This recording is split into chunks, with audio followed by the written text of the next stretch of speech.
Buenas tardes, jóvenes, ¿cómo están? Espero que muy bien, espero que estén en casita. Vamos a continuar con nuestra lección a distancia. Recuerden, todo lo que está en las diapositivas, ustedes lo van a transcribir en su cuaderno como si fuera un apunte de clase, ¿verdad? Entonces, para que vayan tomando nota, por favor.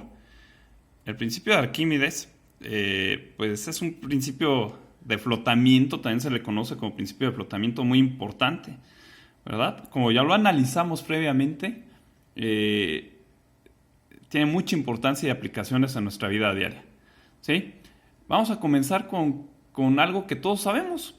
Cualquier persona que está familiarizada con la natación o algún deporte acuático puede darse cuenta de que los objetos parecen perder peso en el agua, ¿verdad? Sí, nos movemos más lento que fuera de la alberca, pero los objetos parece que se hacen más livianos. Nosotros podemos cargar objetos de forma más simple, podemos cargar personas en la alberca de forma más simple que afuera, ¿verdad? ¿Pero a qué se debe esto? Bueno, Arquímedes, quien vivió hace más de 2000 años, fue el primero que trató de estudiar el empuje vertical hacia arriba ejercida por los fluidos. El principio de Arquímedes, como lo vimos anteriormente, puede enunciarse de la siguiente forma.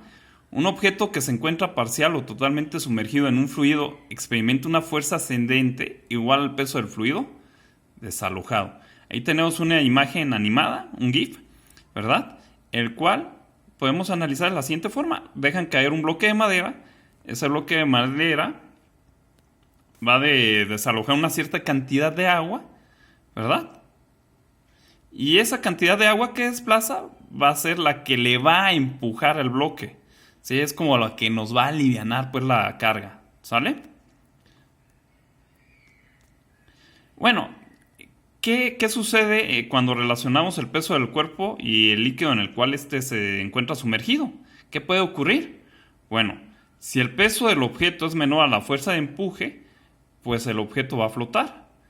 Si el peso va a ser mayor, el del objeto, pues si el peso del objeto es mayor, pues el cuerpo se va a hundir. Y si el peso y la fuerza de empuje son iguales, pues se va a mantener un sistema de equilibrio, es decir, los objetos van a flotar. Bueno, ahora matemáticamente, ¿cómo analizamos el principio de Arquímedes? La fuerza de empuje de la que hablamos va a ser igual al peso del fluido desalojado. Ojo, estamos hablando aquí del peso. El peso nosotros lo podemos ver como una fuerza, sabemos que es una cantidad vectorial, ¿verdad? El peso sabemos que se relaciona por medio de la masa y la gravedad. Entonces aquí tenemos una relación bien importante. La fuerza de empuje va a ser igual al peso, que el peso lo podemos expresar como masa por gravedad. Y aquí surge algo interesante. De la formulita de densidad que nosotros sabemos que es masa sobre volumen, ¿qué pasa si despejamos la masa? Bueno, nos va a quedar que la masa es igual a densidad por volumen. Si sustituimos la masa como densidad por volumen en la formulita del peso, que es masa por gravedad, pues obtenemos que nos va a quedar que el peso va a ser igual a densidad por gravedad por volumen. ¿Sí? Ahora ya encontramos una nueva forma de expresar al peso. Ahora por medio de la densidad. Recuerden, la densidad es bien importante en estas cuestiones hidrostáticas. ¿Sí? La ecuación entonces queda de la siguiente forma. La densidad del líquido por la gravedad por el volumen del líquido va a ser igual a la densidad del cuerpo por la gravedad por el volumen del cuerpo. ¿Sí? Esa es la fórmula que representa el principio de Arquímedes. Es bien interesante esta ecuación, compañeros. Es bien interesante. Fíjense bien, como el volumen del líquido desplazado y el volumen del cuerpo va a ser el mismo, pues sucede entonces que el equilibrio se va a dar justamente cuando la densidad del cuerpo es igual a la densidad del líquido. La gravedad pues también es la misma. Entonces, ¿qué ocurre si las densidades del cuerpo y la del líquido son iguales? Pues el cuerpo va a flotar, ¿no? Entonces, ahora vamos a analizar los siguientes casos por separados. Si la densidad del cuerpo es más pequeñita que la del líquido, entonces el cuerpo va a flotar en el líquido. Pero si la densidad del cuerpo es mayor a la densidad del líquido, pues el cuerpo se va a hundir. Esto nos explica varias cosas, varias situaciones, como por ejemplo, ¿por qué cuando dejamos un clavito caer en una cubetita con agua, el clavo se hunde? Se debe a que la densidad del clavo, que está hecho de hierro, pues es mucho mayor que la del agua, entonces por lo tanto se va a hundir, ¿verdad? Si yo dejo caer una moneda, pues también la densidad del material de la moneda pues es mayor a la del líquido, por eso se va a hundir, ¿verdad? ¿Qué pasa si dejo caer un corcho al agua? Pues la densidad del corcho es menor que la del agua, entonces el corcho va a flotar. Así de fácil y de sencillo, compañeros, ¿sí? La densidad es determinante en estas cuestiones de flotamiento. Los invito, compañeros, a ver un video, ya saben, del mundo de Big Man, en el cual se explica de manera muy sencilla este principio de Arquímedes, ¿verdad? Y ahí tratan de demostrar por qué es que un barco flota. Es muy interesante y les va a servir de mucho, les va a aclarar muchas cosas porque, pues ya saben, de manera visual todo es más sencillo, ¿verdad? El link de ese video ahí lo pongo abajo, de ahí lo pueden copiar o bien se los voy a mandar por medio de su jefe de grupo para que les sea más fácil abrirlos ahí, por un mensaje de WhatsApp. El video no lo van a ver completo, solo lo van a ver hasta el minuto 6 con 16 segundos, ¿sale? Para que pues no lo vean todo, lo demás no nos interesa, solo hasta ese minuto nos interesa, ¿sí? Desde el 0 hasta 6:16. ¿Y qué vamos a obtener del principio de Arquímedes? Bueno, vamos a obtener la séptima evidencia de aprendizaje, ¿verdad? La cual nos dice lo siguiente. Realiza un resumen del video previamente analizado explicando a qué se debe que un barco de metal flote en el agua. Además debes agregar un apartado en el que menciones las principales aplicaciones del principio de Arquímedes. Dicho trabajo debe tener una extensión mínima de una cuartilla y puedes agregar imágenes. Hay que tratar de hacerlo bien, chamacos. Recuerden, es para practicar lo que acaban de ver, es para comprender en cuáles son las aplicaciones prácticas, ¿verdad? Recuerden, todo lo que estamos analizando, todo lo que hemos visto en física, tiene alguna aplicación en nuestra vida diaria. Algunas son más determinantes que otras, pero bueno, todo nos funciona. Entonces, eso es lo que van a hacer como evidencia de aprendizaje de este principio de Arquímedes. ¿Sí? Bueno, esa sería la séptima evidencia. Vamos a pasar al siguiente tema, que es muy cortito también. Ahora vamos a describir las características de los fluidos en movimiento. Todo lo que vimos hasta ahorita se refiere a fluidos en reposo. Hemos visto solo hidrostática, ¿verdad? Entonces a continuación ya vamos a empezar con la hidrodinámica, que es la parte de la física que se encarga de estudiar a los fluidos en movimiento. Varios científicos de abolengo como Newton, Pascal, Arquímedes, ¿verdad?, observaron algunas cualidades interesantes de los fluidos cuando estos se mueven, ¿verdad? Algunas de ellas las denominaron como flujo continuo o laminar o bien flujo turbulento. Vamos a ver en qué consiste cada uno de esos flujos. El flujo laminar es el movimiento de un fluido en el cual todas las partículas siguen la misma trayectoria, es decir, es aquel que tiene un movimiento uniforme, ¿sí? Ahí como se puede observar en esa pequeña imagen de ese río, ¿verdad? El flujo laminar va en una sola dirección. Los flujos turbulentos pues son aquellos que cambian constantemente de dirección, ¿verdad? Y pueden formarse remolinos, pero aún así siguen continuando su viaje. Es como por ejemplo cuando ustedes le bajan al baño, pues este gira en forma de remolino, ¿verdad? Ahí tenemos un flujo turbulento o un río muy salvaje tal vez. Ahí también estamos viendo una animación, ¿verdad?, de cómo se ve el flujo laminar y el turbulento. Fíjense, el laminar se ve de manera uniforme, se ve en la misma dirección, y el turbulento se ve como si estuviéramos en el mar, ¿verdad? ¿Sale, compañeros? Recuerden, todo esto lo van a anotar en su cuaderno como apunte. De aquí surge una propiedad interesante de estos fluidos cuando están en movimiento, algo que llamamos el gasto o caudal. Cuando estamos en clases normales me encanta preguntarles qué es el gasto y todos me dicen, no, pero lo que le da a mi papá y mi mamá para que haga la despensa, cosas por el estilo, ¿no? En física no nos referimos a ese gasto, chamacos, ¿vale?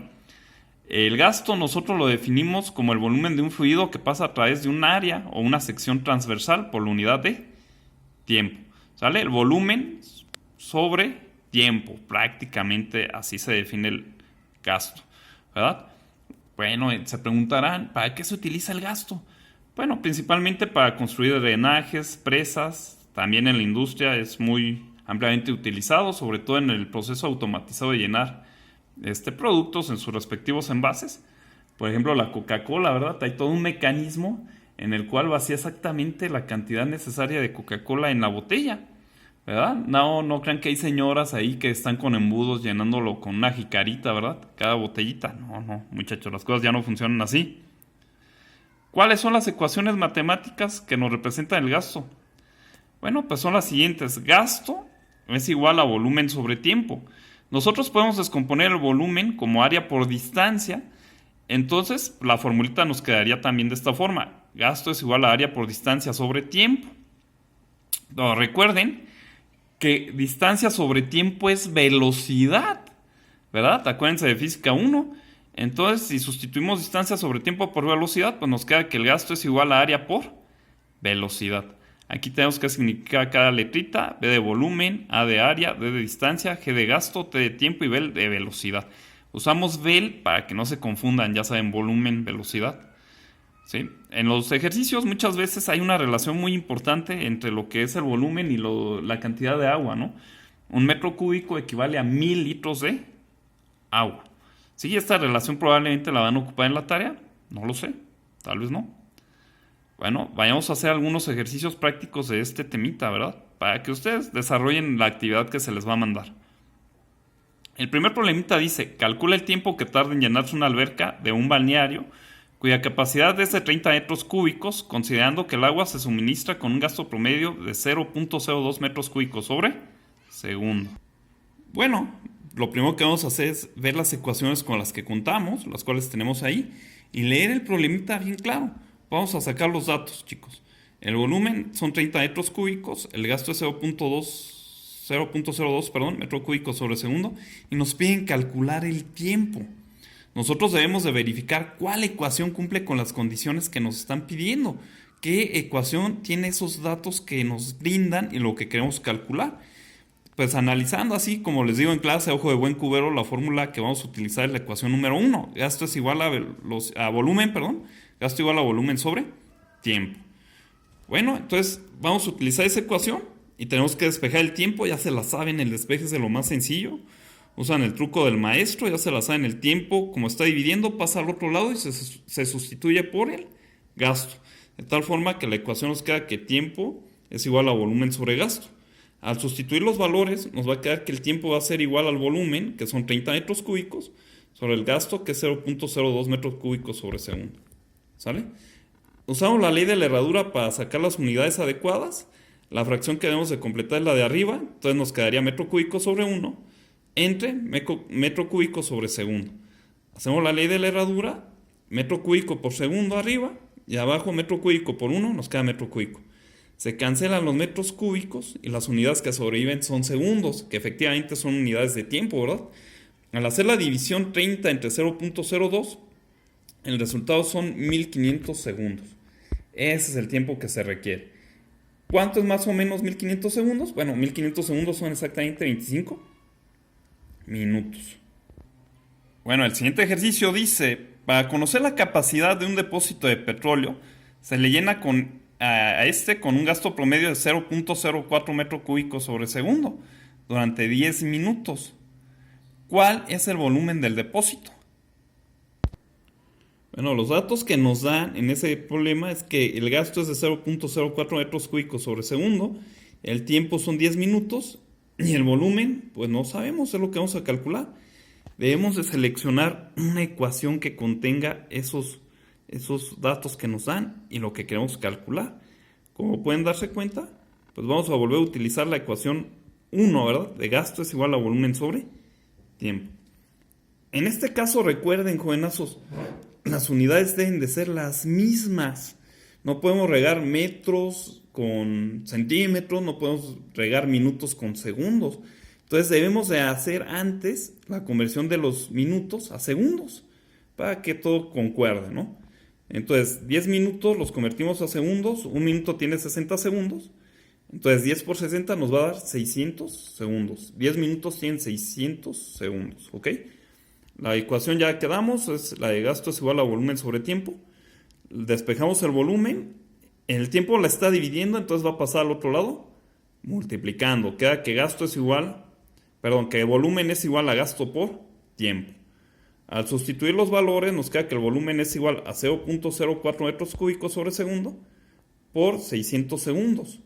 Al hacer la multiplicación, segundos arriba y segundos abajo se cancelan. Entonces el resultado nos va a quedar que son 24 metros cúbicos. ¿Sale? Ese es el resultado, ese es el volumen que tiene el depósito que es llenado con petróleo. Bueno, ya por último, para concluir con el tema del gasto, vamos a resolver el siguiente ejercicio, el cual dice, ¿cuál es el gasto promedio de cierto fluido que circula por una superficie de 0.32 metros cuadrados con una velocidad de 5 metros sobre segundo? Bueno, vamos a ver, dice, lo que tenemos que calcular es el gasto promedio, ¿verdad? Nos dice que circula el fluido por una superficie de 0.32 metros cuadrados, eso es un área, ¿verdad? Y la velocidad es de 5 metros sobre segundo. Nosotros debemos de ver nuestras ecuaciones, debemos de ver cuál es la que se adecua a los datos que nos dan, ¿verdad? Como podemos apreciar, la formulita que se adecua es la número 3. La de gasto es igual a área por velocidad. Bueno, pues es sencillo ver que tenemos que sustituir directamente, ¿verdad? Nos va a quedar que el gasto es igual al área, que vale 0.32 metros cuadrados, multiplicada por la velocidad, que son 5 metros sobre segundo. En ese caso, las unidades metro cuadrado arriba con metro arriba se multiplican y nos va a quedar metro cúbico sobre segundo, que son las unidades del gasto. Entonces, al hacer la multiplicación nos queda que el gasto es igual a 1.16 metros cúbicos sobre segundo. Bueno, muchachos, eso sería todo el video. Esto sería todo lo referente al gasto y al principio de Arquímedes, ¿verdad? En su mensaje de WhatsApp les voy a enviar las ligas a este video, ¿verdad? Y les voy a enviar también las evidencias de aprendizaje, bueno, la evidencia de aprendizaje que tienen que resolver del tema de gasto. ¿Sale? Cuídense mucho, no salgan de su casa.